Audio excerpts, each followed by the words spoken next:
as well. Here we're going to walk you through the equipment budget in LMN. Equipment budget's important as well. It's the one that's going to make sure that your equipment costs get recovered when you're estimating, and also make sure that you're recovering all your equipment, even the stuff you don't have payments for, because why give that away for free? So let's dive in. Back to my budget now. This time I'm going to go down here and I'm going to go to the equipment tab. Again, the equipment budget, similar to the labor budget, has two sections. Up here, it's got your general expenses, and then down here, it's got all my list of equipment. So let's start up at the general expenses. Pretty simple here. We're going to forecast fuel, we're going to forecast repairs, insurance, and then over here in the middle section, we're also going to forecast equipment rentals. And those will be my general equipment expenses. But a couple of rules that we have to take into account here. So first of all, you can use your P&L statement you might last year to pull those totals from your last year's numbers and get a good idea what you're spending on each. But don't forget to also forecast. So for example, if you're going to grow in sales by 20%, you're going to burn more fuel, you're probably going to need more repairs, you might need more insurance if you're going to buy more equipment. So these things are going to change. Make sure you're forecasting those changes when you're doing it. Also, very important, don't forecast all your fuel here in your equipment budget. In this particular example, I've got almost $30,000 in fuel expenses budgeted. But I don't want to have all my fuel in here. Why? Because some of my fuel is probably going into overhead vehicles. For instance, if I'm the owner and occasionally I use the company credit card to put gas in my own truck, that gas will never get recovered when I estimate, because I'm never going to estimate the owner's truck when I do a job. That's going to have to come from overhead. So for most companies, we recommend that you set aside about 20% of your fuel, repair, and insurance costs and put them in overhead. So the fuel, repair, and insurance here would actually be about 80% of your total expected spending on those categories. Now, it could be 70%, could be 90%. Depends on what size of company you are and how many overhead vehicles you have. But somewhere in around there is generally right. Now, once you've got those forecasts set up, let's move to actually adding your equipment. If you watched the field labor video already, you're going to see I followed a very similar rule. I did not put in every single piece of equipment in my budget. That takes a long time. And again, when you're estimating, you're not going to estimate right down to the specific truck number. You're just going to know what type of truck goes there, or what type of skid steer goes there. So that's all we really need the budget for as well. Instead of breaking down every single truck in my fleet, all I've got to do is say crew truck 3/4 ton. Now, how many of those do I have? Okay, I've got 3 of them, and then I'll finish the rest of the calculations. So each row in your equipment budget should be the type of equipment and not a specific piece of equipment. It keeps your budget so much easier, neater, cleaner, and arguably more accurate, because again, you're not estimating each specific truck either. Now, some of you are going to realize, well, some trucks I have payments for, some trucks I don't. No problem. We're going to budget it on an average, and that's how we'll recover it. And the specifics will take care of themselves. But if you have more questions, check out our FAQ section. They'll have lots of answers here. Let's tackle the different types of ownership, though. Let's take a look at this crew truck, for example. I've got this one marked as owned. The class that you pick here is going to determine the calculator that comes up to help you work out the cost. So this is what the owned calculator looks like. You start by entering what it would cost you to go get a new one. Now, new one means new to you. It could be brand new. It could be used if you like buying used trucks. But whatever your replacement cost is, that number goes in there. So it's not the value of your truck today, because it could be 10 years old. What we're looking for is how much would you have to spend if you were going to go replace it today. And if you buy new, that's where that number would go, be the cost of a new truck. Or if you buy used, it'd be the cost of the style of used truck you buy. Extra costs here like taxes, admins could go here if you want to add on top of that. But the next and most important field is the total number of years you expect to own or use it. So again, forget about the trucks you have today. Just think about, on average, how many total years do you expect to keep a truck? Because if you were going to go buy one for this, how many years would that truck likely last in your company? So it could be 3 if you roll your trucks over every 3 years. It could be 15 if you keep your trucks for 15 years, whatever works for you. But that years will also determine this number here, which is what's it worth at the end of its life. So again, if you keep your truck for 50 value years, that's going to be a very small number. But if you roll it over every 3 years, you're going to have lots of value left in that useful life. So we'll include that in the calculations.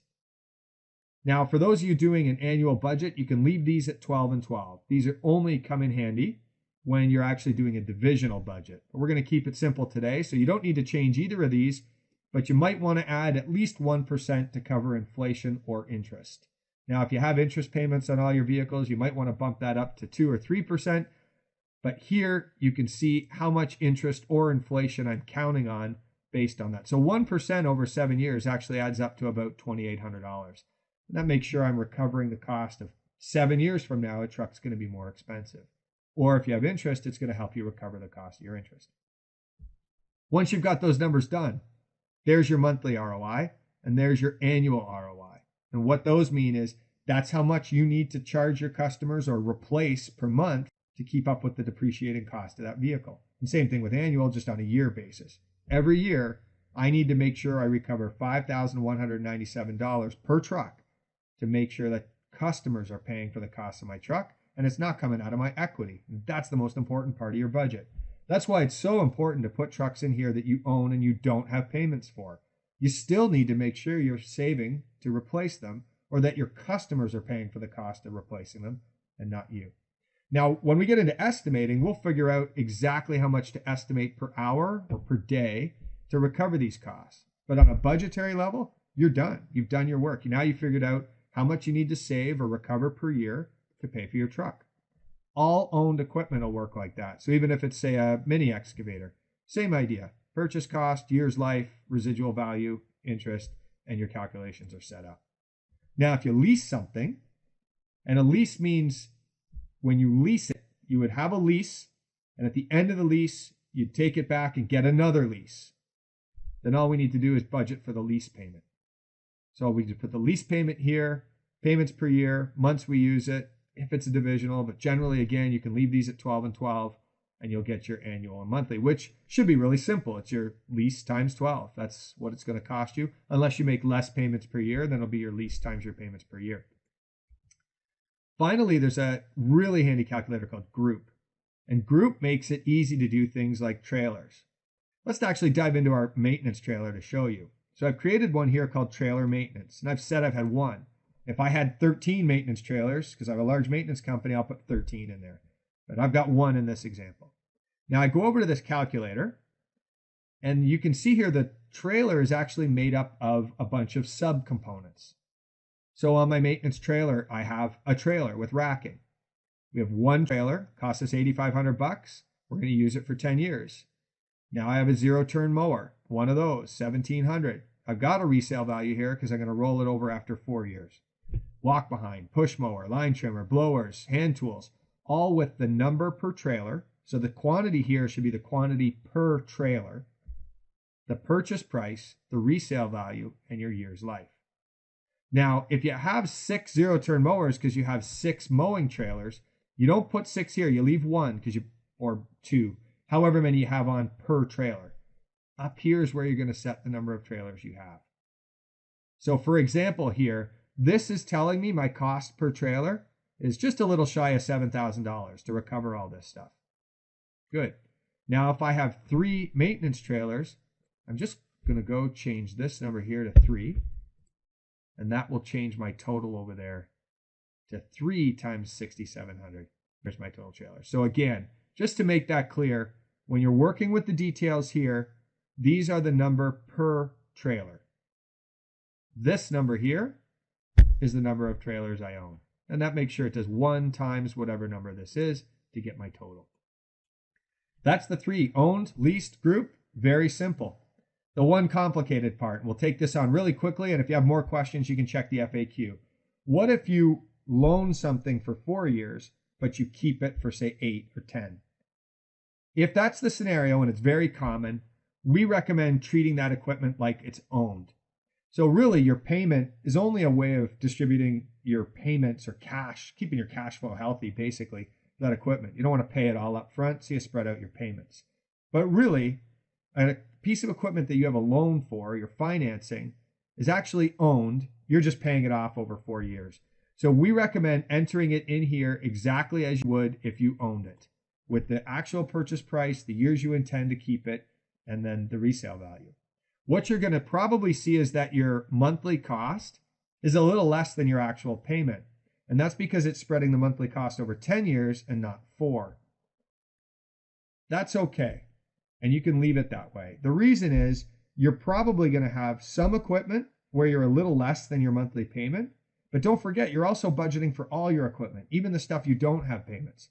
So the stuff you don't have payments on that you're budgeting for a payment will actually help offset any shortages on stuff you have financing on. More information on that in the FAQ section. But that's your equipment budget. Once you've got that together, you're well on your way to recouping your equipment costs. One final point, make sure again, this equipment is job-related equipment. Any non-job related equipment like salesperson's vehicles or maybe even the owner's truck, if they don't get estimated, they have to go in your overhead budget. We'll get to that later. This is only field equipment. We'll wrap up then with a couple of quick tips and tricks. So make sure you group your equipment by type. Don't enter it all individually. Make sure you include your owned equipment. Even if you don't have any payments on it, don't give it away for free. Build it in here so that you're recovering to replace it. Group your trailers together. Keep it simple. And number 4, don't forget to forecast change. If you're growing in sales, you're probably going to need more fuel, more repairs, and possibly even more equipment. Any questions? Reach out to us at live chat. Check us out at golmn.com/help and go to the budget equipment section. Or if you're really stuck, hit us up at advice@golmn.com. It's all free. We're more than happy to help.